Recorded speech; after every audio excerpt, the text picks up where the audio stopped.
Weh, kalau korang rasa jalan KL tu mencabar, korang boleh kenal lagi motor ni. Tenere 700. Ini bukan motor, ini survival kit. Ini dia Yamaha Tenere 700, motor adventure yang boleh kau bawa pergi kerja. Lepas tu kalau kau kena marah dengan bos kau boleh pergi masuk hutan terus. Lepaskan kau punya tension tu. Engine 689cc CP2, sama macam MT7. Torque dia sedap gila.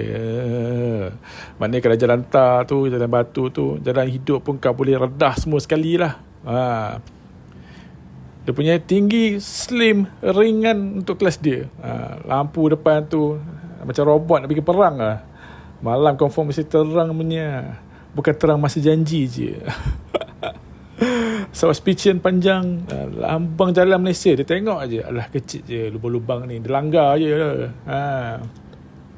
Kalau korang suka jenis adventure, travel jauh ataupun nak lari pada masalah dunia ni, so korang boleh bawa motor ni. So korang boleh beli Tenere 700 ni, memang sangat ngam. So kalau korang berani bawa masuk hutan, ataupun korang pergi sekat pergi mamak je kat masuk hutan tu, tak cer nama pun Tenere 700 kan. So korang macam mana? Korang ambil minat tak dengan Tenere 700cc ni, yang colorway yang baru ni? Cuba komen sikit, minat ke tak minat yang colour baru dengan keluaran baru Tenere 700cc ni.